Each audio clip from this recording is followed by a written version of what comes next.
Hello, my dear listener, and welcome to another episode of the English Talk community. I'm Julia, and I'm truly happy to be here with you again. Whether you're walking through a busy city street, sitting on a quiet train, or just relaxing at home with your headphones in, I want to thank you for choosing to spend this moment with me. If you're here, it's because you're serious about learning English. You're curious, motivated, and maybe just a little tired of feeling stuck. If that sounds like you're in the right place, and I'm here to help. Let me ask you something. Have you ever had a moment when you knew you understood what someone was saying in English, but when it was your turn to speak, your mind went completely blank? Maybe you nodded politely, maybe you smiled and gave a short reply, but deep inside, you wanted to say so much more. You had the ideas, you just didn't have the words. If that's ever happened to you, please know, you are not alone. In fact, that's one of the most common things I hear from people all over the world who are learning English. They say, Julia, I understand almost everything, but I can't speak fluently. Or, I know the words, but I don't remember them when I need them. I hear that all the time. And you know what I tell them? I say, that's actually a good sign. Yes, really. If you're understanding more than you're able to say, that means your brain is already collecting the pieces. You just need one more element to bring it all together. And that's what today's episode is all about. Today, I want to talk to you about how listening, simple, daily listening, can become your most powerful tool for growing your English vocabulary. Not just in theory, not just words you recognize on paper, but words you own, words that feel natural in your mouth, words that are ready when you need them. I've worked with so many learners, from beginners to advanced speakers, and I've seen one pattern over and over again. The people who make the most progress with vocabulary are the ones who listen, a lot. And not just passive listening, I'm talking about intentional listening. The kind of listening that turns your brain into a sponge, quietly absorbing the sounds, meanings, and rhythms of the language, even when you don't realize it. That's what I want to help you create.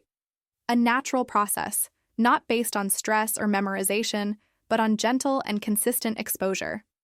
Before we dive deeper, I want to set the tone for this episode. This is not about perfection.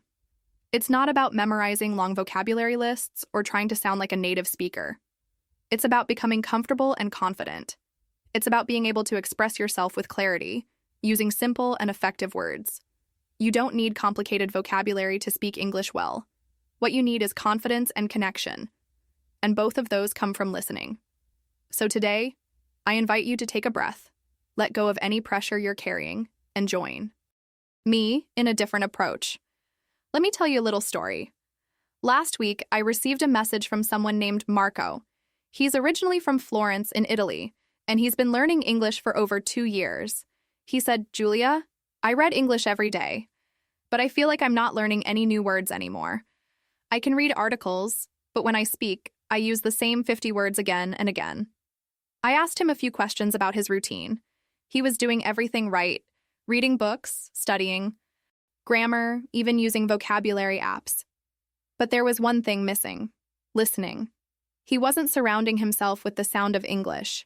He was trying to build vocabulary through the eyes, not the ears.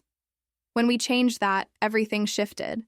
I told Marco to start listening to short English podcasts every morning, even if he didn't understand every word. Just 10 minutes a day. No pressure, no pausing or repeating. Just listen, like music. Within 2 weeks, he sent another message. Julia. He said, I started hearing the same phrases again and again, and now I find myself using them without even trying. That's what happens when we listen consistently. Our brain begins to pick up patterns. Words that once felt distant become familiar.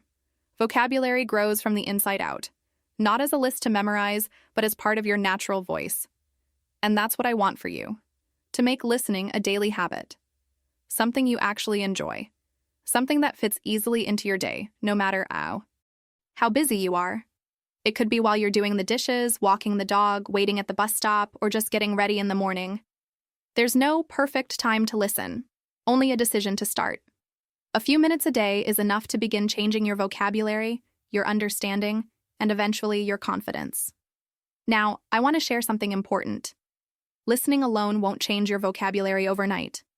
But listening with intention, with curiosity, and with regularity, that's what makes the difference. Your brain is incredible.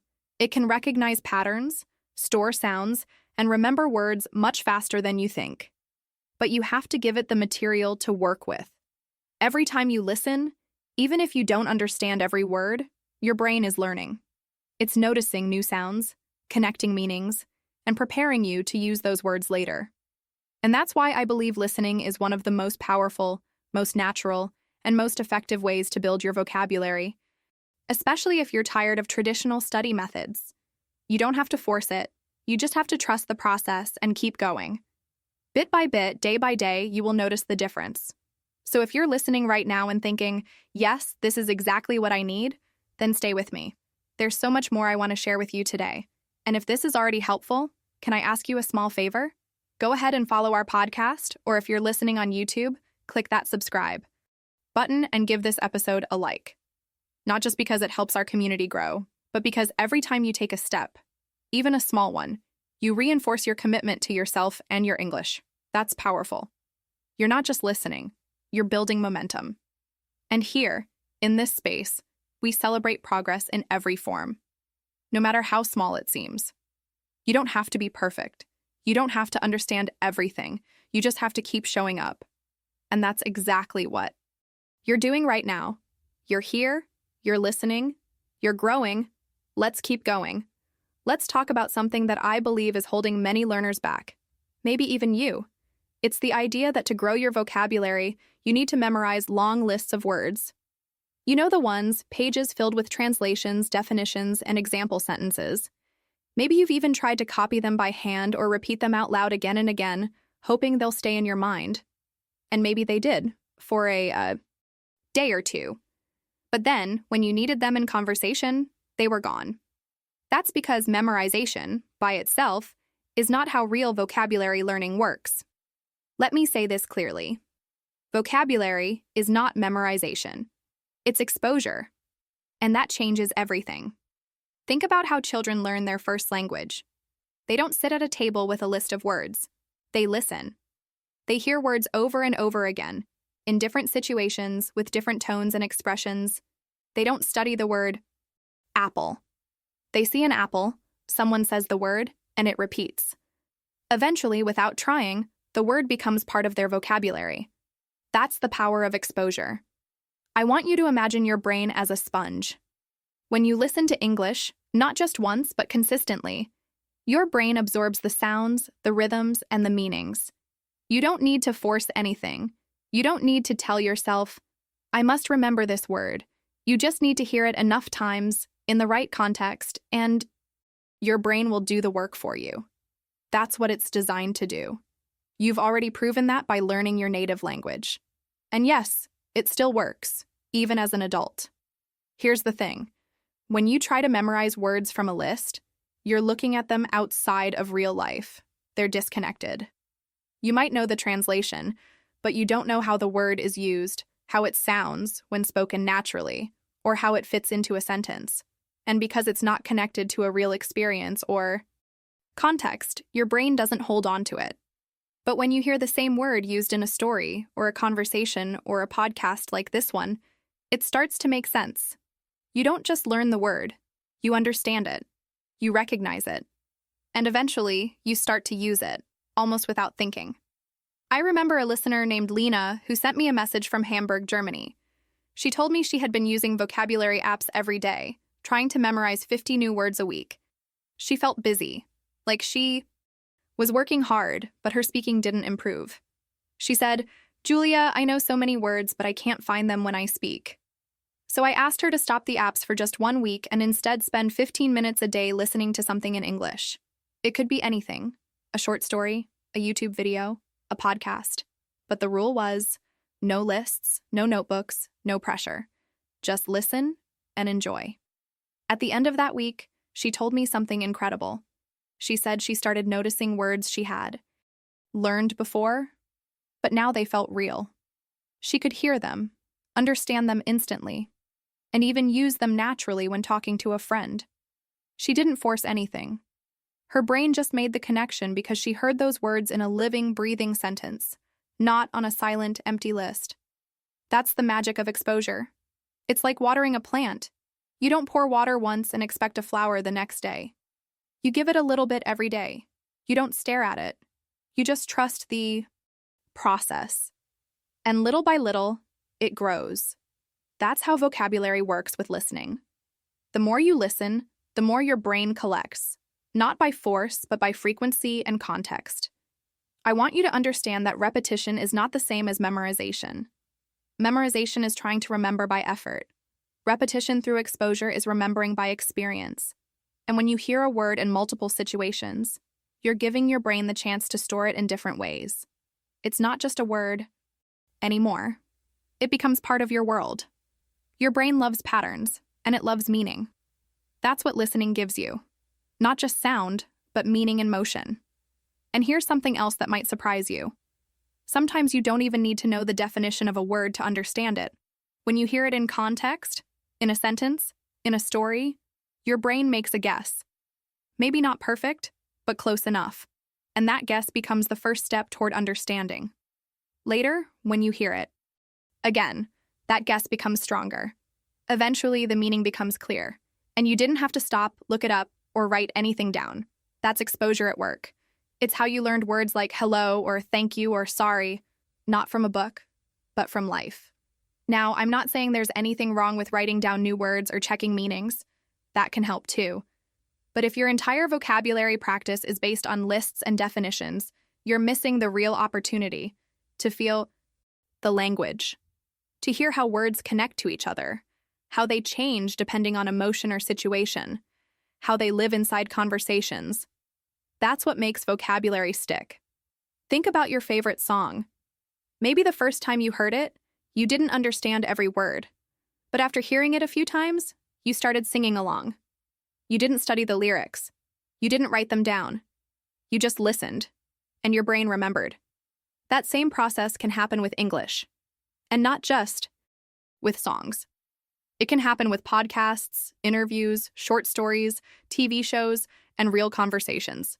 The more you expose yourself to the language, the more vocabulary you collect. And it doesn't have to be hard. It can be fun. It can be part of your daily routine.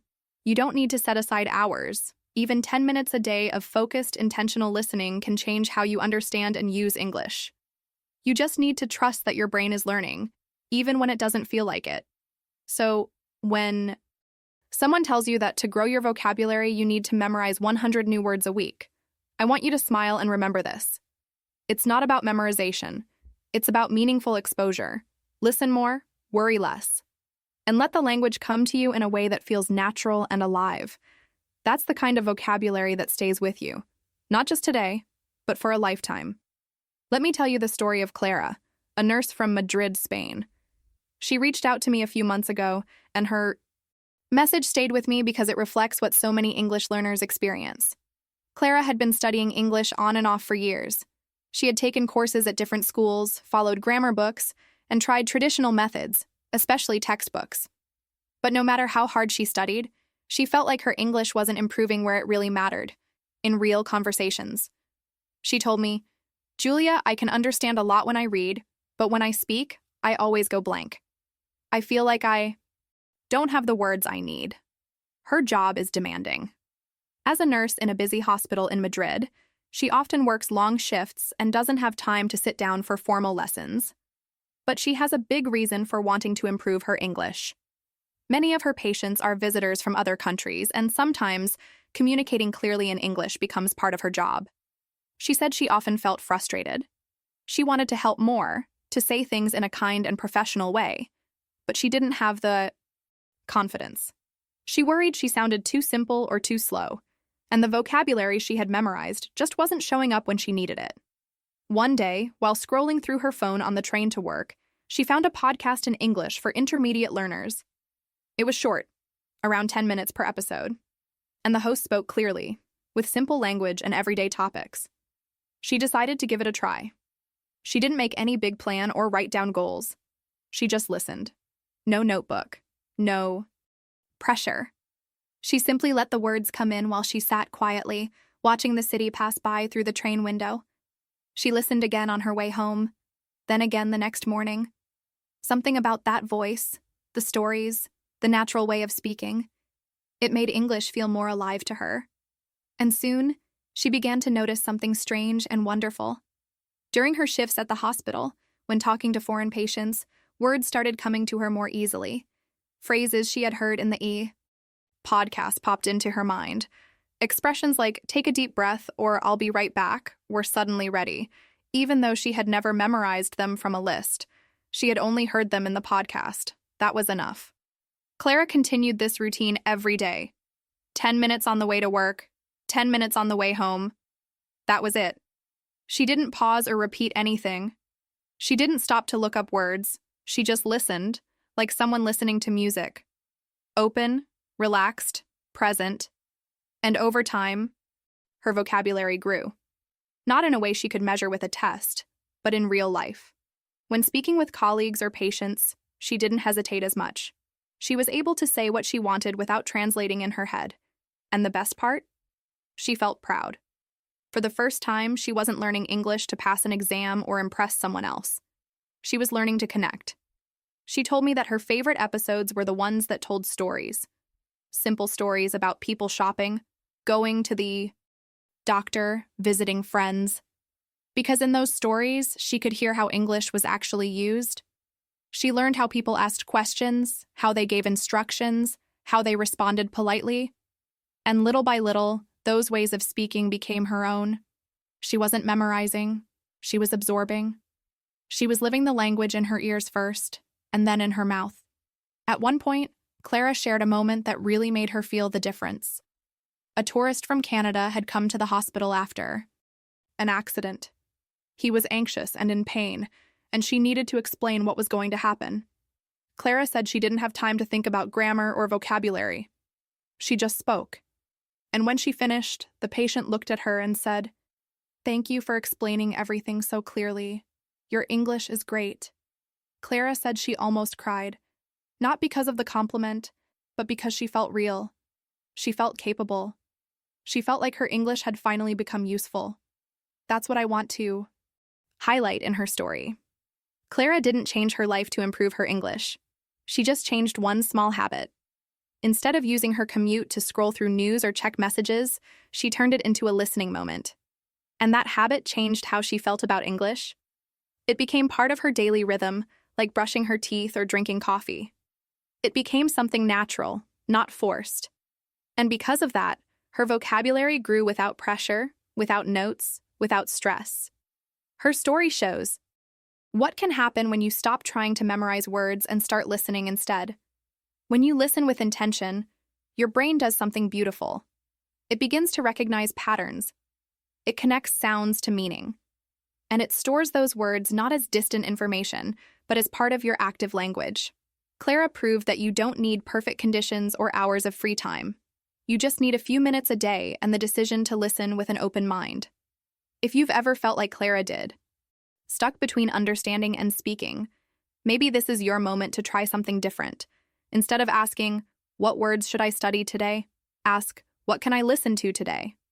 Maybe, like Clara, you'll discover that the words you need are already out there, waiting for you. Not in a book, but in a voice. And maybe with time, they'll become yours.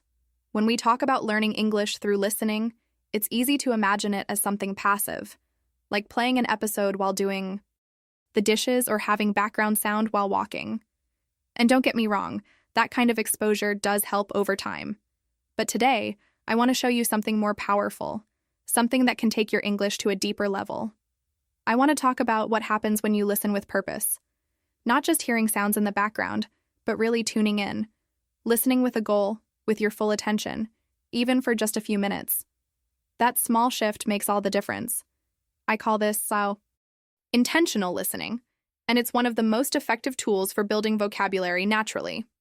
When you listen with a clear intention, maybe to notice how people greet each other or to catch a new phrase, or to understand the feeling behind a sentence, your brain lights up.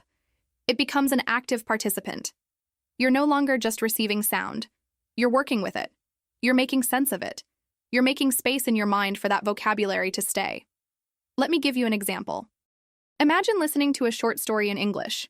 You don't have to understand every word. But as you listen, you start asking yourself quiet questions. What's happening in the story? Who's speaking? What do they want? What's the emotion behind the voice? Even if you don't answer those questions out loud, the fact that you're thinking while listening tells your brain, this matters. Your brain begins to pay attention differently. It starts noticing patterns. It makes connections between words and, meaning. That's when vocabulary starts to stick. You've probably had moments where you listened to something in English but didn't remember anything afterward. That's because your brain wasn't involved. It was just passive. But if you give it a task, even a simple one, it shifts into learning mode. That task can be small. Maybe you decide, today I'll listen for 5 new words and see if I can guess what they mean. Or, I'll pay attention to how the speaker describes something. When you do that, you're not just hearing English, you're using it. And using it is what makes it stay. I remember talking to a listener named Anna, who's originally from Lyon, France. She told me she used to play English videos while cooking, but after months, she didn't feel like she was learning much. Then she made one small change. She started listening to short clips twice. The first time just to enjoy. The second time, to focus. She picked a goal. One day it was learning verbs. Another day it was paying attention to how questions were asked. She didn't write anything down. She just listened actively. After a few weeks, she noticed that the phrases from those clips started showing up in her own conversations. She wasn't memorizing. She was engaging. And that's what made the vocabulary stick. Listening with purpose doesn't require hours. Even 5 minutes a day can make a difference. The key is to focus. I always tell learners, it's better to listen with full attention for 5 minutes than to listen passively for 30.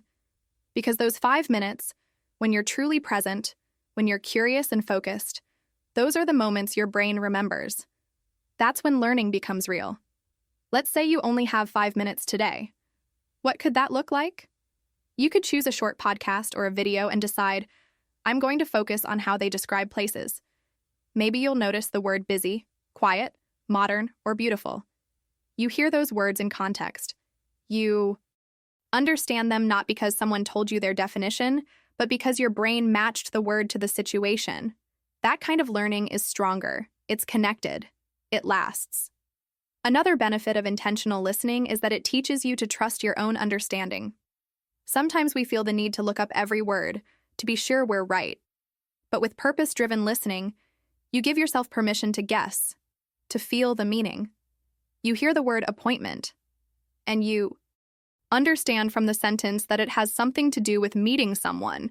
You don't have to pause and search for a definition. You already got the meaning from the context. That's exactly what native speakers do when they learn new words. They rely on exposure, emotion, tone, and experience. You can do the same. One of my favorite things to do, and something I recommend often, is what I call focused listening sessions. These are short 5 to 10 minute listening moments where you choose one specific goal. Maybe today your goal is to hear how someone describes a problem. Tomorrow, it might be listening for expressions of emotion. Another day, it might be how questions are formed. By rotating your goals, you keep your brain active and your learning balanced. It's like going to the gym, but for your ears. You don't need special materials. You can do this with any kind of content you enjoy. A podcast episode, a movie clip, an interview, a story.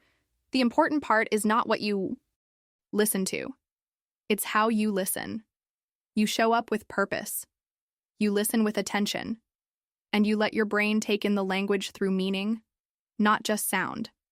Over time, you'll start noticing how your vocabulary grows in a way that feels real and effortless.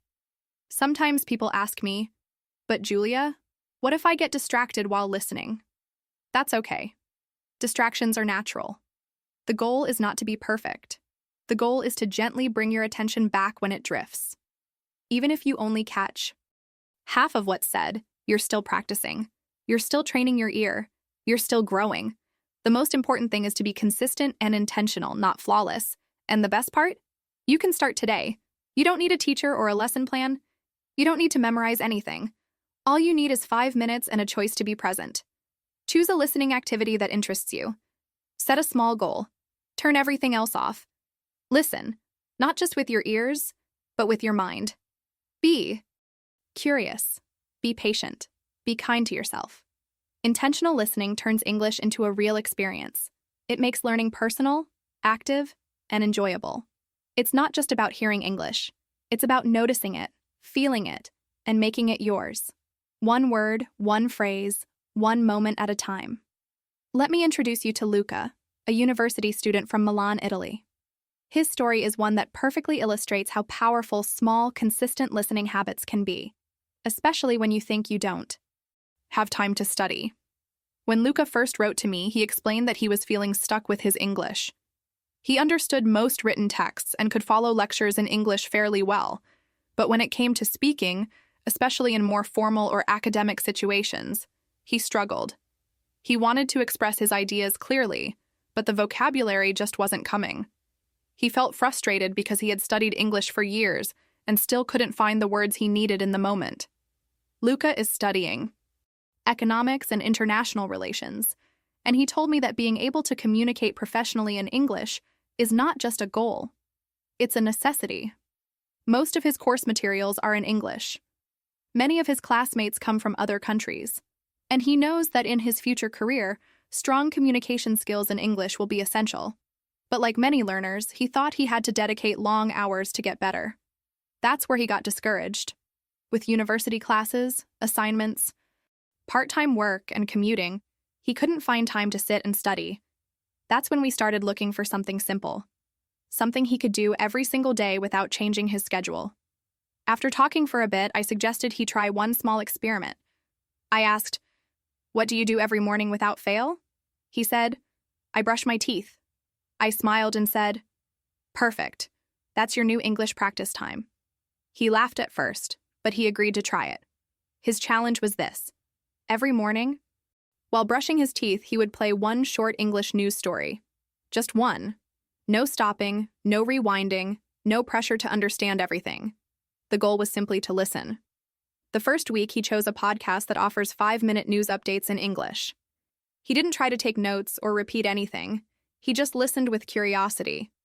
At first, he understood maybe 50 to 60% of the content. Some words were new, and some ideas moved too quickly. But he stuck with it. The next week, he noticed something surprising.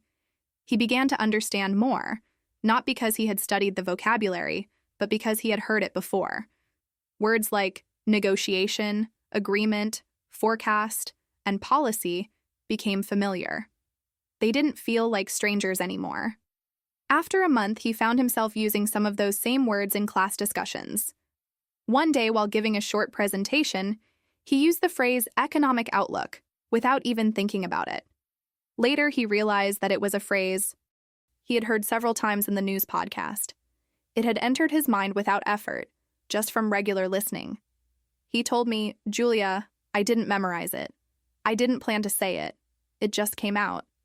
That's exactly what happens when you make listening part of your daily life. Words don't just sit in your memory. They become part of how you think and speak. What I love about Luca's story is how simple his practice is. He didn't change his routine. He didn't study for hours. He didn't create flashcards or grammar notes. All he did was use a moment he already had, brushing his teeth, and turned it into a language opportunity. 2 or 3 minutes each day. That's it. But because he was consistent and because he listened with attention, those minutes started to add up. They created a quiet rhythm of learning in his day, a kind of background process that kept his brain in touch with English even when he wasn't thinking about it. He later added another habit. While walking to the bus stop after class, he started replaying the same news story from the morning. Not always. Just when he had a few extra minutes. The second listen was easier. He could predict what was coming. He caught details he had missed the first time. And because he wasn't pressuring himself to understand every single word, he enjoyed it. He wasn't studying English. He was living with it. He was surrounding himself with the kind of vocabulary he wanted to use in his professional life. Over time, this small routine affected the way Luca saw himself as an English speaker. He stopped saying, "My vocabulary is limited." He started saying, "I'm learning new expressions every day." That shift in mindset is powerful. When you stop measuring your progress only by how much you can memorize and start recognizing how much you notice and understand, your confidence begins to grow. And with confidence comes fluency. Luca also told me that he began to notice patterns in how information is presented in English news. He learned that certain words always go together, like international cooperation, climate agreement, or economic growth. These are word combinations that are harder to learn from a dictionary, but easy to pick up when you hear them repeatedly in real context. That's the beauty of daily listening. Your brain collects not just words, but phrases, expressions, and structure. It builds a deeper, more flexible vocabulary. Now, when Luca participates in class, he's not just translating ideas from Italian into English. He's thinking directly in English. And that's the goal, isn't it? To stop feeling like you're always behind the language and start feeling like the language is part of you. Luca's story proves that even the busiest student can create that feeling, just by using small windows of time with purpose. So many people believe that they need extra hours in the day to get better at English. But the truth is, you just need to be smart with the time you already have. Luca's toothbrush routine is a perfect example. It's short, it's consistent, and it works. You don't need to listen for an hour. You don't need to understand everything. You just need to show up, day after day, and trust that your brain is learning. Luca didn't become fluent overnight, but because he made listening a daily habit, his vocabulary started to grow in a way that felt natural and useful. He didn't chase English. He invited it into his day, one moment at a time. And in doing that, he discovered that learning can be simple, even with a full schedule. All it takes is a little consistency, a little patience, and the choice to make English part of your everyday world. One of the most important things I've learned over the years, both as a teacher and as a learner myself, is that we remember what we enjoy.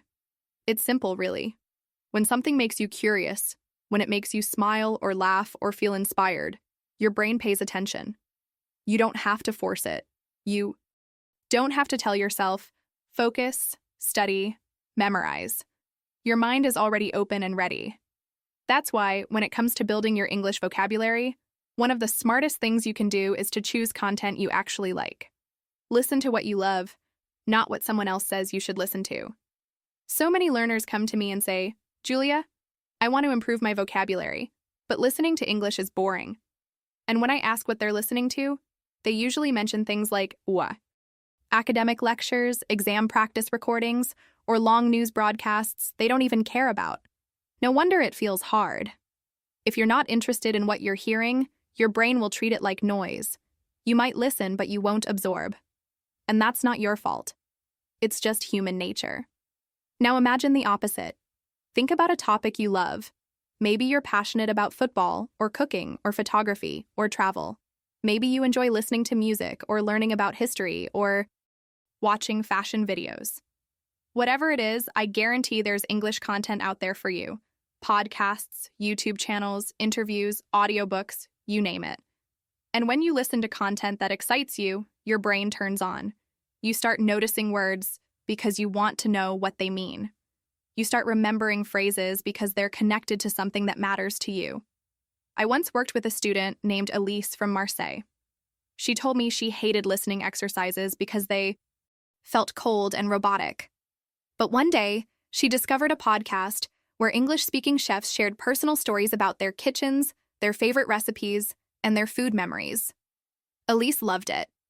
She told me she would sit in her kitchen making dinner and feel like she was part of a bigger conversation, not just learning English, but living it. And the vocabulary she picked up? It wasn't random. It was meaningful. Words like stir, slice, season, and flavor came naturally because they were part of something she loved. She didn't just understand them, she used them, even when speaking English with friends abroad. That's the kind of learning I want for you. Natural, personal, and enjoyable. You don't have to force yourself through content that feels dry or complicated. In fact, that's often what makes learners give up. They try to be serious and choose material that's too difficult or uninteresting. But when you listen to something you genuinely like, learning becomes lighter. It becomes part of your day, something you look forward to, not a task you have to check off your list. Let me give you a few tips to help you find the right content. First, start with topics you already know and enjoy in your own language. If you love gardening, look for a podcast or video in English about plants, seasons, or home gardens. If you enjoy technology, try listening to tech news or reviews. Because you're already familiar with the subject, you won't get lost, even if the English is new. Your background knowledge will support your understanding, and you'll be more likely to keep listening. Second, choose content that matches your current level of understanding.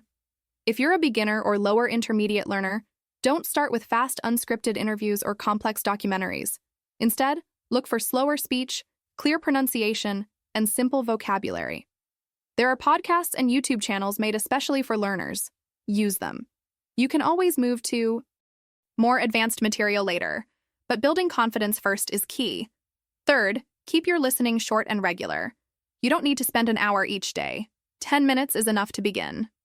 A short podcast episode while making coffee, a YouTube video while getting ready in the morning, these small moments add up. And because you're choosing something you enjoy, you'll be more likely to come back to it tomorrow, and the next day, and the day after that. That's where the real progress happens. In small, happy routines that don't feel like work. I also want to remind you that repetition is your friend. If you find a podcast episode or video you really like, listen to it again. The second time, you'll understand more. The third time, you'll start recognizing key phrases. Don't worry about sounding silly or bored. You're training your brain through comfort and familiarity. This is how real vocabulary builds. It doesn't come from a single listen or a single lesson. It comes from joyful, repeated exposure to the same kinds of words and ideas. Some learners tell me they're afraid that fun listening isn't serious enough, that they won't learn the right vocabulary. But the truth is, every kind of listening helps. You don't have to learn the most advanced words. You need to learn the words that you will actually use. And those words come from the topics you love. If you listen to English about sports, you'll learn the language of competition and teamwork. If you listen to English about travel, you'll pick up vocabulary for directions, planning, and social situations. If you listen to English music, you'll hear emotion, rhythm, and everyday expressions. It all counts. There's something powerful about learning through joy. It doesn't just make the process easier, it makes it memorable. You won't forget the word recipe if you hear it in a story about your favorite dish. You won't forget the phrase goalkeeper saves the match if you hear it during a match you were excited about. These moments connect the language to your heart, not just your mind. So if you've been struggling to stay motivated or feeling like listening is a chore, maybe it's time to change the approach. Ask yourself, what do I love? What would I listen to even if it weren't in English? Start there. Let your interests guide you. Let your curiosity lead the way. English is not just a subject, it's a tool to connect you with the things you care about most. And when you use it for joy, vocabulary doesn't just grow, it becomes part of who you are. One thing I often hear from English learners is a strong desire to use new vocabulary right away. And I understand that feeling completely. When you hear a new word or phrase, especially one that sounds useful or elegant, your first instinct might be to try it in a sentence, to see if it fits, to make it part of your own language. That enthusiasm is beautiful, and I always want to support your motivation to grow. But there's also something important to remember. You don't have to rush. In fact, there's great value in waiting. Sometimes, the best thing you can do with a new word is to let it settle first, to hear it, understand it, and recognize it in different situations before trying to use it yourself. Learning a language is like growing a plant. When you plant a seed, you don't expect fruit the next day. You water it, you let the roots grow underground, and over time, it becomes strong enough to bloom. Words are like that too. When you first hear a new word, it's just a seed. Your brain needs time to build connections between sound and meaning, between meaning and context, between the word and your life. When you hear it again in another sentence in a different situation, something starts to click. The connection gets stronger, the word becomes familiar. That's when it's ready to come out of your mouth. I remember a listener named Thomas from Lisbon who shared something very honest with me. He said he always felt frustrated because he would hear new words, try to use them right away in conversation, and then either forget them or use them incorrectly. It made him feel like he wasn't learning fast enough. But when we talked more, I discovered he was actually hearing and understanding a lot. His listening skills were strong. He just didn't give himself permission to wait. He thought success meant using a word right away. I told him something I tell many of my students. Understanding comes first, speaking comes second, and that's okay. We live in a world where everything feels urgent. We want fast results, fast improvement, fast fluency. But language doesn't work that way. Real learning is slow, deep, and natural. It doesn't always look like progress, but trust me, it's happening. Every time you hear a word, your brain is doing invisible work. It's building a memory. It's creating links to other words, sounds, and emotions. And when the time is right, you'll use that word. Not because you forced it, but because it became part of you. Let me share a personal example. A few years ago, I was learning a bit of German. I kept hearing the same word in podcasts and conversations, but I never really used it. I didn't feel confident. I wasn't sure of the pronunciation or the exact meaning, so I just listened. I didn't try to memorize it. I didn't write it down. I just let it be there, like background music. Then one day, while speaking with a friend, the word came out of my mouth naturally. I didn't plan it. I didn't stop to think. It was just there. And that's when I understood how powerful listening can be. Sometimes silence is not a sign of failure. It's part of the process. So if you've been listening to English and thinking, I know this word, but I can't say it, don't worry. You do know it. It's just not ready to be spoken yet. That's not a weakness. It's a sign that your brain is still doing its work. It's learning, it's organizing, it's preparing. And when you've heard that word enough times, in enough different voices and contexts, it will come. And it will come with confidence. This is also why repetition is so important. The more you hear a word, the more familiar it becomes. Think about your native language. How many times did you hear the word hello before you ever said it as a child? Probably hundreds. We don't count those repetitions, but they matter. They create a sense of safety, a sense of knowing, and that's what gives you the confidence to speak. You can apply this idea to your own learning in a gentle, practical way. The next time you hear a new word in a podcast or a video, try not to stop and write it down right away. Just notice it. Smile at it. Let it exist in your mind without pressure. If you hear it again, try to guess what it means from the context. See how different people use it. What tone do they use? Is it a formal word or casual? Is it emotional or neutral? All of this information helps your brain create a rich picture of the word, much more than a simple translation ever could. And here's something else that helps. When you hear a word again and again, say it quietly to yourself. No one needs to hear. Just feel it in your mouth. Repeat the rhythm. Get used to the sound. This is like warming up before a performance. You're not speaking yet, but you're getting ready. And when the moment comes, when the conversation invites that word, you'll find it already waiting inside you. A learner once told me she felt guilty when she understood a lot but couldn't speak much. I told her there's nothing to feel guilty about. Understanding is not passive. It's powerful. Every word you understand is a step forward. Every sentence you recognize is progress. Speaking will follow naturally and easily if you give yourself the chance to listen first. You don't need to force English into your mouth before it's ready. Let it grow inside you. Let it become familiar. And trust that, with time and repetition, it will become part of your speech. This is how real language learning works. You build understanding through listening, and then, when the foundation is strong, the words begin to rise, calmly, confidently, and in your own voice.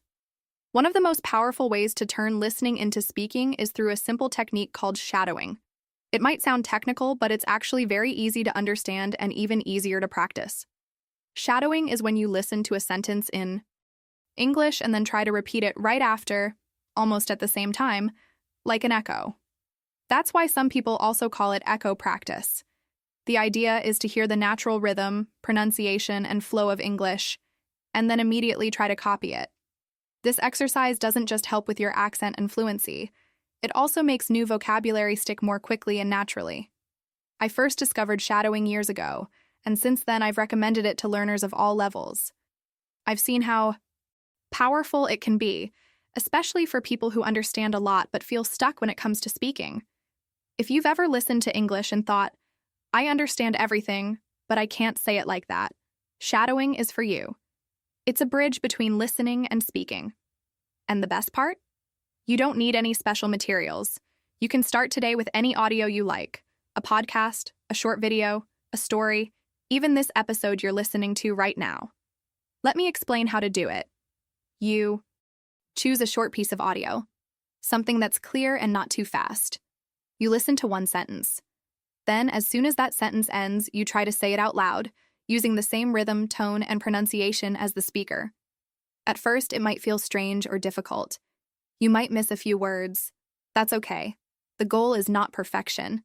The goal is to train your mouth, your ears, and your brain to work together. The more you do it, the more natural it becomes. And over time, you'll notice that your pronunciation improves, your speaking speed increases, and your vocabulary becomes more automatic. I like to think of shadowing as speaking practice without the pressure of thinking what to say. You don't have to invent sentences. You don't have to worry about grammar. You're just repeating what you hear, but doing it with attention and care. That focus is what makes it powerful. It's different from just repeating random words. When you echo full sentences, you're learning how English sounds in real life. You're learning how words are connected, where the stress falls, how intonation rises and falls. These are the small things that make your English sound more natural. Let's try a quick example together. I'm going to say a simple sentence. You can pause the audio and try to repeat it after me. Ready? Here's the sentence. I didn't have time to eat breakfast this morning. Try to say it now. Listen again if you need to. Notice how the words connect. Didn't have sounds like how, didn't have, and to eat becomes to eat. This is how native speakers naturally speak. And when you shadow, you train your tongue and your brain to move in the same way. Another tip is to keep your sentences short at the beginning. Start with something easy, one sentence at a time. Once you feel more confident, you can try 2 or 3 sentences in a row. If you're using a video or podcast, pause after each sentence, repeat it, then press play. Some learners like to write down the sentence first, so they can see the words while listening. Others prefer to just listen and repeat. Try both and see what works for you. I worked with a learner named Elias from Berlin who used shadowing as part of his daily practice.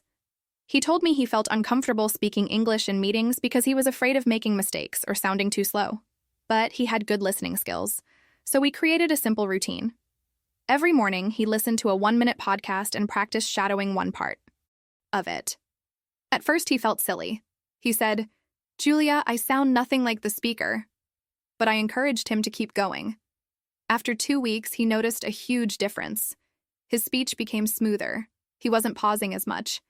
And the words he repeated during shadowing began to appear naturally during meetings. That's the beauty of shadowing. It helps vocabulary move from your passive memory into your active memory. You're not just hearing a word. You're saying it. You're feeling it in your mouth. You're turning it into part of your own language system. And because it's connected to real examples, real pronunciation, and real rhythm, it stays with you longer. You can also combine shadowing with your favorite content. If you like travel vlogs, shadow the host for a few sentences. If you enjoy interviews, choose a part of the conversation and repeat it. The more connected you feel to the content, the more motivated you'll be to keep practicing. And remember, this is your time to experiment. Don't worry about getting it right every time. Just focus on copying the sound and getting used to the flow of English.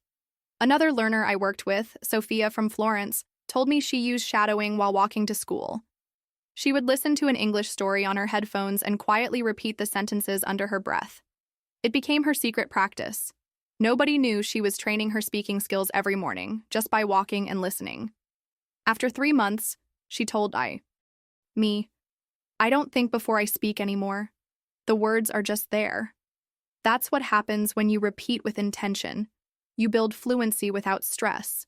You don't need a partner or a teacher for shadowing. You just need your voice and a little time. 5 to 10 minutes a day is enough to make a big impact. And because it's active listening, your concentration will be stronger. You'll notice more vocabulary. You'll understand more about tone and emotion. And most importantly, you'll become more confident speaking out loud. Some days your energy might be low. Maybe you don't want to repeat everything. That's fine too. On those days, you can try silent shadowing. Just move your mouth along with the speaker, like whispering. It's still effective. It keeps your muscles active and your brain tuned in. It reminds you that English is not just something you read or listen to.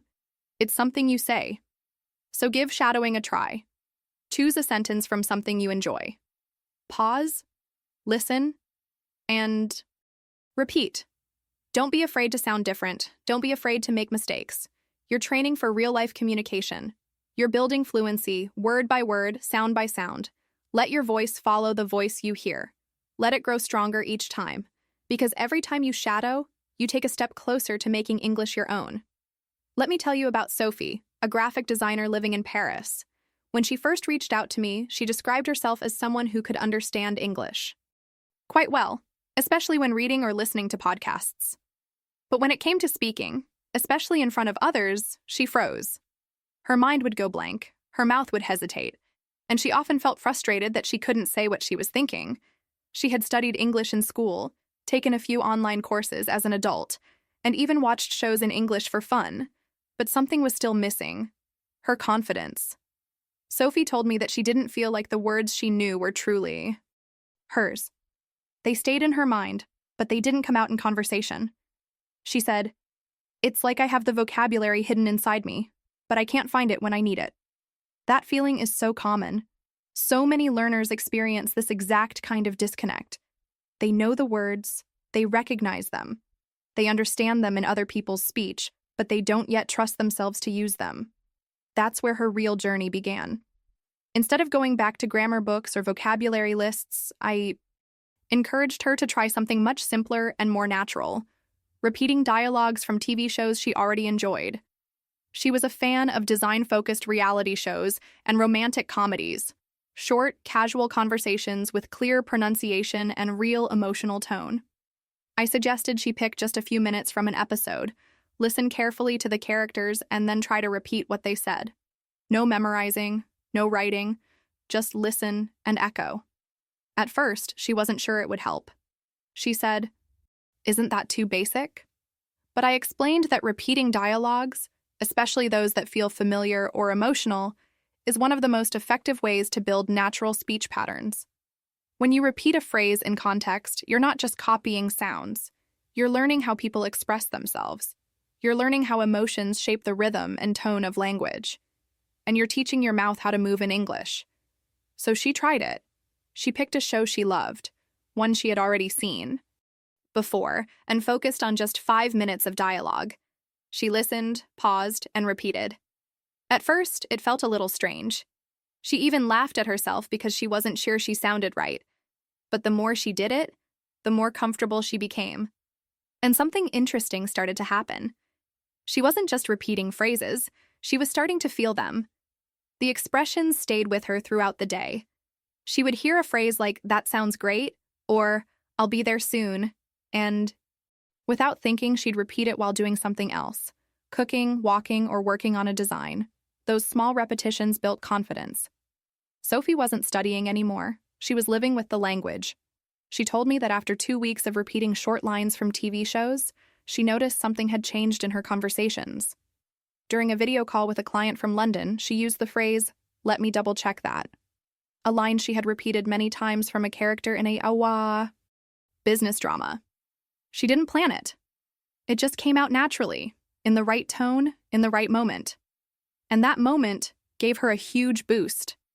She started to believe that she could speak without translating, without overthinking. The great thing about Sophie's method is that it was built into things she already enjoyed. She didn't add more pressure or more tasks to her routine.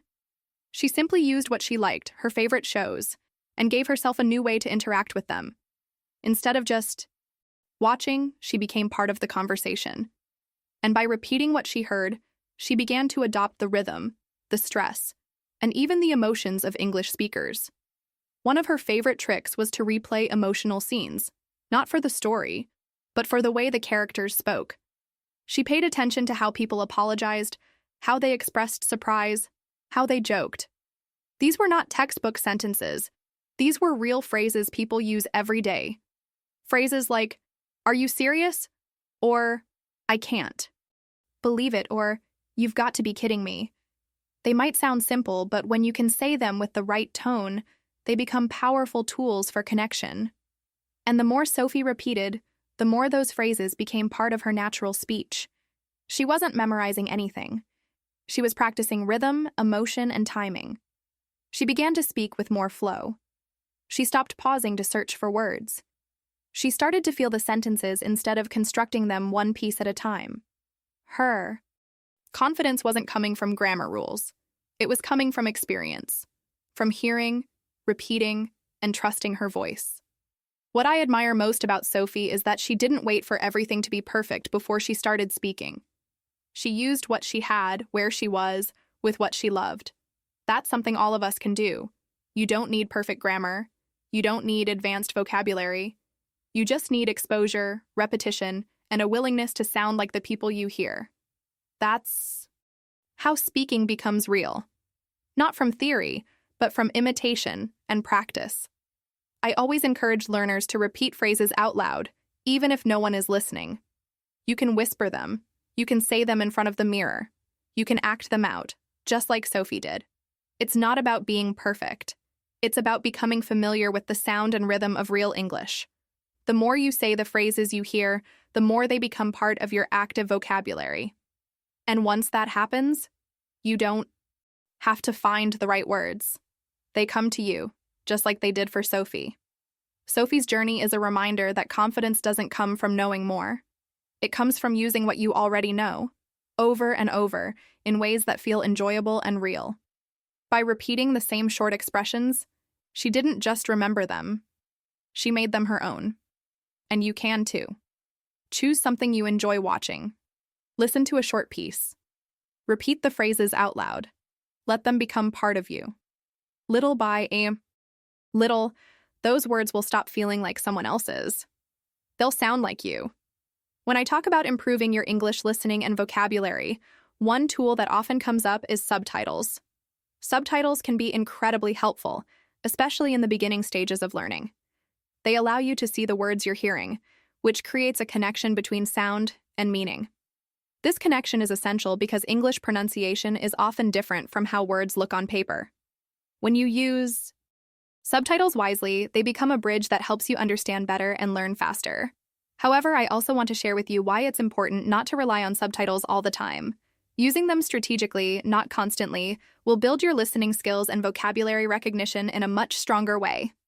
When you're starting to listen to English content, whether it's movies, TV shows, podcasts, or videos, subtitles are like training wheels. They help you catch what you might miss when just listening. For example, if you hear a word but don't understand it, you can look at the subtitle and say, "Oh, that's what I just heard." That moment creates a direct link between the sound and the word, which helps your brain store the vocabulary. This is especially useful for words that are new or tricky to pronounce. For many learners, subtitles are a huge confidence booster because they reduce frustration and keep you motivated to continue listening. Let me give you a story about a learner named Max from Lisbon. Max loved watching English movies but felt lost when he turned off subtitles. He relied on subtitles to understand every sentence. One day, I suggested he try watching a movie scene with subtitles, and then watch the same scene again without subtitles. The first time, the subtitles helped him follow the story and understand unfamiliar words. The second time, without subtitles, he focused on the sounds and tried to guess the meaning from the context and what he had. Just read. Max found this really challenging at first, but over time, his brain started to fill in gaps more easily. He told me, "It's like my ears started learning to see." This is exactly the kind of listening strength you build when you use subtitles strategically. At the same time, it's important not to rely on subtitles 100% of the time. If you always read the words, your brain can become dependent on visual cues, and your listening skills won't develop as well. The goal is to build your ability to understand English by sound without needing to look at the text. This is what I mean when I say use subtitles strategically, sometimes on, sometimes off. When you turn off subtitles, you force your brain to listen actively and guess meaning from tone, context, and previous knowledge. It's a skill you can develop, but only if you practice it regularly. Here's a practical approach you can try. When watching a TV show or movie, First, watch with subtitles in English. This helps you hear the words and see how they're spelled, which is great for vocabulary. Then, watch the same scene or episode again without subtitles. This time, focus on listening carefully. Try to pick out words you recognize and use the context to understand what's happening. Don't worry if you don't catch everything. That's normal. The key is to train your brain to listen deeply and trust your ear. Also, subtitles can help you notice new vocabulary that you might want to add to your learning list. When you see a word or phrase that's new to you, pause and think about it. Maybe write it down or try to find an example sentence. But don't just translate it. Instead, think about how it was used in the context. Was it formal or informal? Was it spoken quickly or slowly? These details will help you remember the vocabulary better and use it naturally later on. I remember a learner named Clara from Barcelona who used subtitles in a smart way. She started with subtitles in her native language, but quickly switched to English subtitles as soon as she could. She found that English subtitles helped her connect sounds and spelling without falling back on her first language. Then, she made a habit of turning subtitles off for at least 10 minutes every day while listening to English podcasts or watching videos. This forced her to rely on her listening skills, which got stronger and stronger. Clara told me, "It's like my ears and brain became partners. They work together now. This is what I want for you." A balanced way to use subtitles that supports your listening and vocabulary growth. Another tip is to choose content that matches your current level. If you're a beginner, subtitles can be your safety net. If you're intermediate or advanced, try to challenge yourself by reducing your dependence on subtitles. Some learners like to switch subtitles off for short sections and then turn them back on to check if they understood correctly. This back-and-forth practice builds confidence and improves your ability to guess meaning in real time, which is exactly what happens in everyday conversations. Finally, I want to remind you that listening without subtitles can sometimes feel frustrating.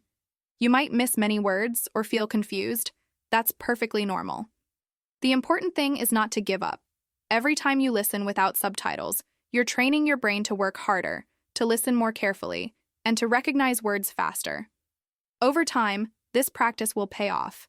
Your vocabulary recognition will improve, and you will find yourself understanding more and more just by hearing. Using subtitles strategically is a balance between seeing and hearing. At first, you need to see to help your brain connect the dots. Then, you need to rely on your ears to build real listening strength. The goal is to be able to understand English when you don't have subtitles at all, just like when you listen to your native language. When you practice this balance, your vocabulary grows naturally because your brain is not just reading words. It's hearing them, understanding them, and preparing to use them in real conversations. So when you use subtitles, remember, they are a tool, not a crutch. Use them to help you learn, but don't become dependent on them. Turn them on when you need support. Turn them off to challenge yourself. With time and practice, you'll find that your English listening becomes stronger, your vocabulary recognition sharper, and your confidence to speak grows. This is a smart way to use subtitles to help you learn without holding you back. One of the most important lessons I want to share with you today is the idea of learning vocabulary not as single words, but in small chunks or phrases. This approach might seem simple, but it's incredibly effective for building your English skills in a way that feels natural and practical. When you focus on phrases, short groups of words that belong together, you give your brain a much easier job. Instead of memorizing isolated words that may or may not fit together in real conversations, you learn word blocks that your brain can store and recall as one piece. This helps you speak more fluently and with more confidence. Think about your native language for a moment. You don't build sentences by piecing together random individual words one by one. Instead, you use common phrases that you've heard many times, like, "How are you?" or "Nice to meet you." These phrases are stored in your memory as single units. When you want to say them, you don't have to stop and think about each word separately. They come out smoothly and naturally. This is exactly how your brain wants to learn a new language, by remembering phrases instead of individual words. When you learn vocabulary as phrases, you also learn important information about how words connect and interact. For example, the phrase "I'm looking forward to" is a block that helps you talk about future plans with excitement. You don't have to think about the preposition 2 separately, or guess what comes next. You learn the phrase as a whole, which makes it easier to use and remember. This is much more effective than learning just the word looking or forward on their own, because those words have many meanings depending on the context. I remember working with a student named Anna from Lisbon who struggled to speak fluently because she was always thinking about grammar rules and individual words. She would pause a lot, searching for the right word to say. I suggested that she focus on learning short phrases instead of isolated vocabulary. At first, she was skeptical, but she decided to try. She started with simple phrases like, "Could you please?" or "I'm sorry, but," and practiced using them in everyday conversations. Over time, Anna noticed a big change. She spoke more smoothly because she had ready-made chunks to use, and she didn't have to build sentences from scratch every time. Another benefit of learning phrases is that it helps you sound more natural and less robotic. When you speak English word by word, your sentences can sound stiff or unnatural. But when you use common phrases, you capture the rhythm and flow of native speech. These chunks carry the melody of English, the way stress and intonation move across words. When you practice phrases, you're practicing the music of the language, which makes your speaking sound more fluent and friendly. Learning in chunks also helps you understand native speakers better. When you listen to English, you don't hear isolated words. You hear phrases. Your brain learns to recognize these phrases quickly, which makes listening easier and faster.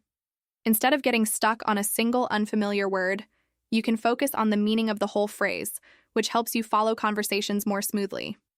To get started with learning in small chunks, I recommend paying attention to the phrases you hear in podcasts, movies, or conversations. When you find a phrase that sounds useful or interesting, write it down. Then practice saying it out loud several times until it feels comfortable. Try to use it in your own sentences or conversations. For example, if you hear the phrase, "That sounds great," practice saying it when you agree with someone. If you hear, "I'm not sure about that," use it when you want to express doubt. By using phrases actively, you make them part of your speaking habits. Another useful tip is to group phrases by situations. For example, learn phrases for ordering food, for asking for directions, or for making introductions. When you learn phrases connected to real-life situations, your vocabulary becomes practical and easy to use. You won't have to pause and think about what to say because you already have the words ready in your mind. I also encourage you to pay attention to the small connecting words inside phrases, such as prepositions, articles, and helping verbs. These words might seem unimportant, but they are the glue that holds phrases together and makes your speech grammatically correct and natural. Learning whole phrases helps you get these details right without memorizing grammar rules separately. Sometimes learners worry that focusing on phrases will limit their creativity or ability to make original sentences, but that's not true. Phrases give you a solid foundation, like building blocks, that you can combine and adapt in many ways. Once you feel comfortable with certain chunks, you can start changing parts of them, adding new words, or mixing phrases to create your own expressions. This is how fluency develops, by having a toolbox of ready-made language that you can use flexibly. I also want to remind you that learning in chunks works best when combined with listening and speaking practice. When you hear a phrase used naturally in conversation or media, your brain absorbs it better than if you just read it in a textbook. That's why I always encourage you to listen actively, repeat phrases out loud, and try shadowing or echo practice. The more you use phrases in speaking and listening, the faster they become part of your active vocabulary. A learner named Marcus from Berlin shared with me how focusing on phrases changed his language learning. He said that after years of studying individual words, he started paying attention to common expressions used by native speakers. He began practicing them every day and found that his conversations became smoother and more confident. He didn't have to stop to think about grammar or vocabulary as much, and he could enjoy talking more. Marcus told me, learning phrases made English feel alive. So if you want to improve your English vocabulary and speak more naturally, start paying attention to phrases instead of just words. Look for word blocks in what you hear, practice saying them, and use them in real conversations. This way, your vocabulary will grow in a meaningful and usable way. You'll build fluency, confidence, and the ability to communicate smoothly, all by learning small chunks that your brain loves to remember. I want to share a story about Miguel, a hotel receptionist living and working in Lisbon. Miguel's job requires him to speak English every day because many guests come from all over the world. At first, Miguel struggled a lot with speaking. He would try to translate sentences from Portuguese into English in his head before answering. This made conversations slow and sometimes awkward. He often got stuck because direct translation doesn't work well between languages. Miguel told me that even though he understood English well when listening, his speech was not smooth or natural. He wanted to improve, but he didn't know where to start. Miguel's breakthrough came when he began focusing on learning short, practical English phrases related to his work. Instead of memorizing individual words or complicated grammar rules, he started listening to dialogues and role plays set in hotel environments. These were conversations between receptionists and guests, simple exchanges like welcoming a guest, asking about their stay, or offering directions. By listening to these realistic examples, Miguel began to understand not just vocabulary, but how phrases fit naturally together in everyday situations. At first, Miguel listened passively, just trying to understand the meaning.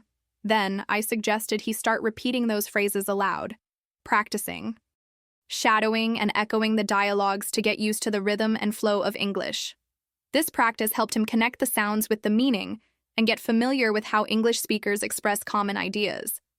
Gradually, the phrases started feeling less like foreign sentences and more like tools he could use effortlessly. Miguel shared with me that practicing these hotel-themed dialogues made a big difference in his confidence. Instead of mentally translating from Portuguese, he could quickly recall a phrase and say it naturally. For example, instead of thinking, "How do I say 'can I help you' in English?" he simply said, "Can I help you?" because it was a phrase he had practiced many times. This change was liberating for him. It made conversations with guests smoother, faster, and more enjoyable. One of Miguel's favorite phrases to use was, "Is there anything else I can assist you with today?" He told me that he first heard this phrase in a dialogue where a receptionist was helping a guest with their booking. After repeating it several times, Miguel felt ready to use it himself. He said it felt professional and polite, and it helped him create a positive impression on guests. He also started recognizing small, polite expressions like, "Please let me know," and "Thank you for choosing our hotel," which made his English sound more natural and courteous. Miguel's story shows how learning vocabulary in context, through phrases and real-life dialogues, helps learners move away from translation and towards natural speaking. When you focus on complete phrases, you are training your brain to think in English, not to convert from your native language. This shift is crucial because it saves you time and reduces hesitation during conversations. Your brain learns to respond directly in English, which is the ultimate goal of fluency. Another important part of Miguel's progress was consistent practice. He set aside a few minutes each day to listen to hotel-themed conversations, repeat phrases aloud, and imagine himself in similar situations. This daily habit turned passive listening into active learning. Instead of just hearing English, Miguel was practicing speaking before he even met guests. This preparation gave him a sense of readiness and calmness during real interactions. Miguel also found it helpful to record himself repeating phrases. Listening to his own voice helped him notice areas to improve, like pronunciation and intonation. It also built his confidence because he could hear his progress over time. Recording yourself might feel strange at first, but it's a great way to practice speaking without pressure. What I love about Miguel's approach is that it's practical and tailored to his needs. Instead of trying to learn every English word or rule, he focused on what matters most for his daily life, the phrases he actually uses at work. This made his learning efficient and meaningful. And because he enjoyed the content, hotel, dialogues, and role plays, the process felt natural and engaging, not like a chore. Miguel's experience reminds us all that fluency is not about perfection. It's about communication. It's about having a toolbox of phrases ready to help you express yourself clearly and confidently. When you learn vocabulary through phrases and real conversations, you develop speaking skills that work in the real world, not just in textbooks. If you work in a specific field or have daily situations where you use English, I encourage you to find dialogues or role plays related to your context. Listen to them, repeat phrases, and practice imagining yourself in those moments. This method will help you build vocabulary that's relevant and immediately useful. It will help you stop translating in your head and start thinking and speaking directly in English. Miguel's journey from hesitation to natural speaking is a perfect example of how listening with purpose, focusing on phrases, and practicing regularly can transform your English. He moved from struggling to find words to confidently helping guests, all because he learned vocabulary in chunks that made sense to him. And you can do this too, starting today, one phrase at a time. When it comes to learning vocabulary, I want you to remember something very important. It is not a race, and it is certainly not about pressure. So many learners feel stressed because they think they must memorize thousands of words quickly to catch up or be fluent. I want to challenge that idea today and share with you a more gentle and effective approach. Vocabulary learning is about repetition, not pressure. It's about hearing the same word or phrase multiple times in different situations until it becomes a natural part of your language. This repetition helps lock the vocabulary in your memory without forcing it or making you feel overwhelmed. Let me start by talking about what happens when we put too much pressure on ourselves. When you try to learn too many new words at once or force yourself to memorize long lists, your brain can become stressed. Stress actually blocks your ability to remember and use new information. It creates a mental wall that makes vocabulary feel like a heavy burden instead of a useful tool. I know this because I've seen many learners, including myself at times, experience this exact feeling. We might spend hours studying words but still forget them quickly because the learning feels mechanical and exhausting. Instead, the key to effective vocabulary learning is patience combined with gentle, frequent repetition. You don't have to learn everything at once. You don't have to memorize complicated words you'll rarely use. You can focus on a small number of words or phrases and hear them repeatedly over time. When your brain hears a word again and again, especially in different contexts, it starts to make stronger connections and understands the word's meaning and use more deeply. This is how vocabulary becomes part of your active language, the words you use automatically without thinking. I often explain this to learners using the example of a song. Think about your favorite song in your native language. You didn't learn it by reading the lyrics once. You heard it multiple times, sometimes every day. At first, you recognized some words, then more, and eventually, you knew the whole song by heart. The melody and repetition helped your brain remember the words naturally. Learning vocabulary in English works the same way. Repeated exposure over time makes the words stick. One learner I worked with, Sophie from Paris, shared how she overcame pressure by changing her mindset. Instead of trying to memorize a long list of words for her weekly language class, she focused on listening to short podcasts and repeating a few new words each day. She listened to those words in different episodes, in conversations, and even in songs. After a few weeks, she noticed that these words started appearing in her own speech without effort. Sophie said, "When I stopped stressing about memorizing, my vocabulary grew on its own. This is exactly the transformation I want for you." Another important aspect of repetition is that hearing words in different contexts deepens your understanding. A word can have slightly different meanings or uses depending on the situation. When you hear it just once or in one place, you might remember the meaning but get confused when you see it elsewhere. But when you hear the same word in several conversations, stories, or examples, your brain learns the full picture. For instance, the word check can mean to look at something, pay a bill, or even a warning in a game. Repetition in different contexts helps you understand these variations naturally. I also want to emphasize that repetition doesn't mean boredom or doing the same thing over and over without thinking. It means creating multiple opportunities to hear and use words in ways that feel interesting and relevant to you. You can hear the same words in podcasts, movies, songs, conversations, or even games. Changing the source keeps your brain engaged while reinforcing the vocabulary. The key is to stay consistent and patient. Sometimes learners worry that hearing the same words repeatedly means they are not learning anything new. But repetition is the foundation of language learning. It builds the deep memory connections that make vocabulary easy to recall when you speak or write. Without repetition, words stay on the surface and quickly disappear from your mind. So don't be discouraged if you hear or use a word many times before it sticks. That's exactly how learning works. I want you to give yourself permission to be patient. Language learning is a journey, not a race.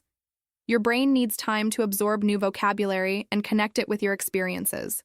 When you practice regularly and expose yourself to words repeatedly, you're planting seeds that will grow stronger over time.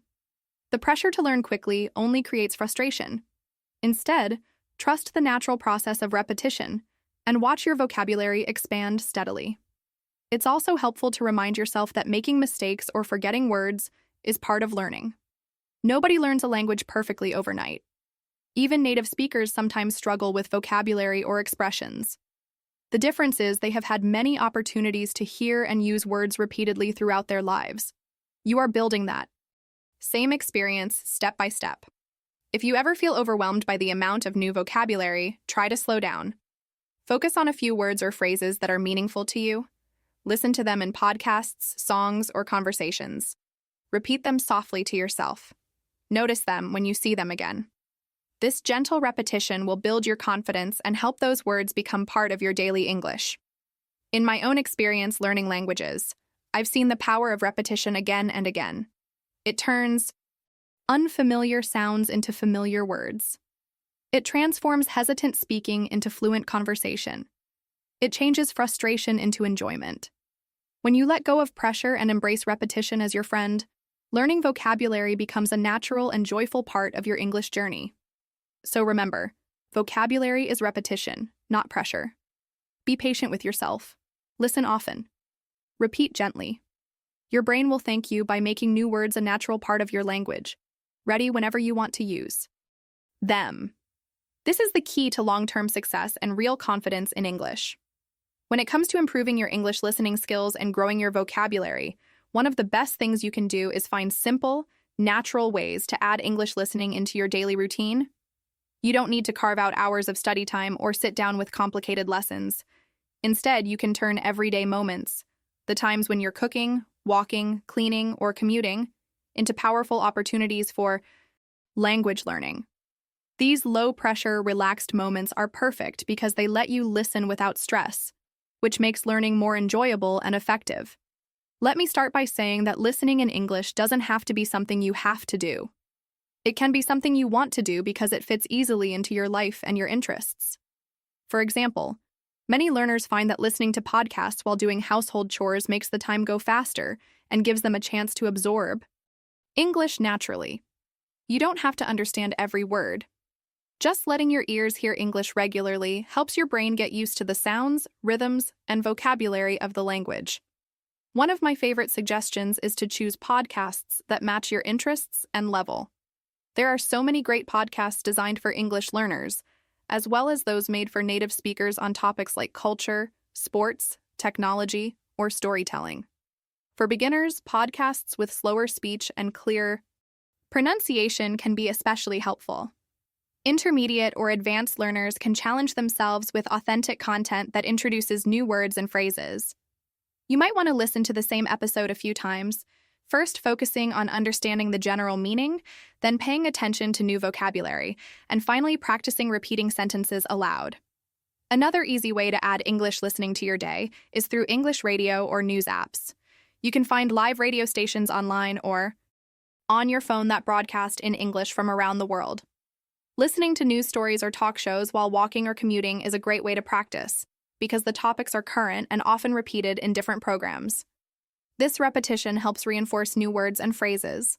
Also, news stories tend to use clear and formal language, which is useful for learners building their vocabulary. If you're someone who enjoys music, listening to English songs is another excellent option. Music helps you learn the melody and flow of English and often repeats common expressions. Try listening to songs you like and paying attention to the lyrics. You can even sing along to practice pronunciation. Music makes learning fun and can improve your listening without feeling like study. I also recommend using subtitles or transcripts when available, especially when you're starting with new podcasts or videos. Reading while listening helps connect sounds to meaning and builds your understanding faster. But remember to balance this with listening without subtitles to strengthen your ear. You can listen once with subtitles, then again without, to challenge yourself and track your progress. For those who spend time commuting, whether by bus, train, or car, this is a golden opportunity to listen to English. Instead of scrolling through social media or staring out the window, try playing an English audio lesson, a podcast, or an audiobook. It's a perfect way to turn dead time into learning time. Over weeks and months, these minutes add up and make a big difference. When you're cooking or doing simple tasks like cleaning or gardening, your mind might be free enough to listen actively without distraction. This is a great time to tune in to English. Because you're not focused on complicated tasks, you can give your full attention to listening and absorbing new words and phrases. It's like your brain is soaking in the language in the background while your hands do the work. Listening multiple times to the same content is another powerful method. At first, when you listen to a podcast or a story, you might not understand everything. That's normal. But when you listen again, maybe the next day or later that week, you'll catch more words and details. Each repetition makes the vocabulary more familiar and easier to remember. Plus, listening again with the same episode helps you notice patterns in speech, sentence structures, and common phrases. You don't have to listen for hours every day. Even 10 or 15 minutes of focused listening can help your vocabulary grow if you do it regularly. Consistency is more important than long sessions. So, try to make English listening a small habit, something you do almost automatically every day. This can be as simple as turning on an English podcast while you prepare breakfast or playing English music while you relax in the evening. I want to encourage you not to worry if you don't understand everything you are. Here, the goal is exposure, not perfection. Your brain is training to recognize sounds, words, and rhythms. The more you listen, the easier it becomes. This process builds your vocabulary naturally and makes you more confident when speaking. One learner I know, Marco from Barcelona, started by listening to short English stories during his daily walks. At first, he struggled to catch the meaning, but he kept listening every day. After a few weeks, he noticed he was remembering more words and even repeating some phrases out loud. Marco told me, "Adding English to my walks made learning fun and easy. It didn't feel like a task anymore." This is exactly the kind of experience I want for you: effortless, enjoyable, and effective. Remember that your English listening practice doesn't have to be perfect or formal. It can be casual, fun, and flexible. Choose content that interests you, use your free moments wisely, and listen regularly. By adding English to your day in these easy ways, you create a steady flow of exposure that helps your vocabulary grow and your listening skills improve without pressure. So, think about your daily routine. When can you add a few minutes of English listening? Is it while making breakfast, walking your dog, cleaning your room, or driving to work? Start small and build from there. The key is to make English a natural part of your life, something you enjoy and look forward to. With this approach, your vocabulary will grow, your listening will become sharper, and speaking English will feel more natural. Today, I want to invite you to join me in a simple but powerful daily listening challenge that can make a real difference in your English learning journey. The idea is not to overwhelm you or make you feel pressured, but to encourage you to start small, be curious, and enjoy the process. So here's the challenge. Choose one short English audio to listen to today. It can be a podcast episode, a news story, a song, or even a short video, just something that lasts about 5 minutes. This small amount of time fits easily into your day and is enough to create a positive habit. When you listen, don't worry about understanding every single word or sentence. It's okay if some parts feel difficult or confusing. The goal is not perfect comprehension, but gentle exposure. Instead, focus on noticing words or phrases that repeat. Repetition is one of the most powerful ways your brain learns vocabulary.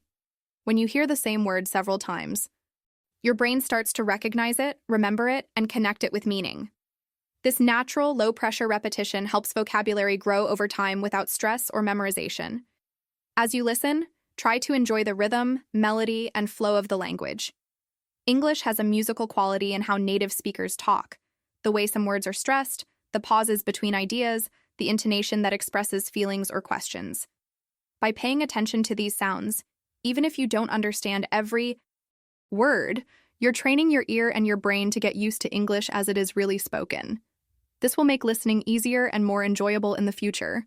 You might want to listen to the same short audio more than once during the day or the week. Each time you listen, you will probably notice something new. Maybe a word or phrase you didn't catch before, or a detail in the speaker's tone. This repetition deepens your understanding and makes new vocabulary stick in your memory. Over time, what once seemed difficult will become familiar, and your confidence will grow naturally. I know that starting something new can feel challenging, especially if you're worried about making mistakes or not understanding well. But remember, learning a language is a journey, not a race. It takes time, patience, and consistent effort. Every little step you take, like listening to 5 minutes of English today, adds up to big progress in the long run. You don't have to be perfect or fluent right away. Just showing up regularly and listening with curiosity is what matters most. We are on this journey together in the English Talk community. Every week, I'm here to support you, share tips, and encourage you to keep moving forward. You're not alone in this process. Many learners around the world are practicing just like you, building their skills day by day. Being part of this community means you have a place to grow, ask questions, and celebrate your progress. To make this challenge even easier, here are a few ideas for short audios you might choose today. You could listen to a 5-minute news summary in English. News stories are usually clear and give you useful vocabulary about current events. Or you might try a short episode from an English learning podcast that fits your level. If you like stories, look for a brief story episode or a video with subtitles you can watch first and then listen to again without reading. If music is your thing, choose a favorite English song and listen carefully to the lyrics. Maybe sing along or say some phrases aloud. The choice is yours. I encourage you to find a quiet or comfortable place where you can focus on listening, even if just for a few minutes. Put on your headphones if you have them. Close your eyes if it helps you concentrate, and just let the sounds flow. Try to be present in the moment and enjoy the experience. This small daily habit will help you connect with English naturally and reduce any fear or frustration around listening. As you practice, think about the words or phrases that catch your attention. Maybe repeat them softly to yourself or write them down for later review. Don't rush to translate or analyze everything. Instead, notice patterns and sounds. Let your brain absorb the language like a sponge. This relaxed and curious mindset is exactly what helps vocabulary grow without pressure. I promise you, if you keep doing this daily listening challenge, your brain will start to recognize words more. Quickly, your vocabulary will expand, and your listening confidence will improve. It might feel slow at first, and that's okay. Progress is progress, no matter how small. Over time, you'll be surprised by how much you can understand and how naturally you can use new words and phrases. So today, choose your 5 minutes of English listening. Listen with curiosity. Notice the repeated words and enjoy the rhythm. This simple daily practice is a step forward, a building block for your fluency. Together, we are walking this path week by week, learning and growing as a community. I'm proud of you for taking this step, and I'm excited to hear about your progress in the next episode. Let's begin this daily listening challenge together and watch your English improve day by day.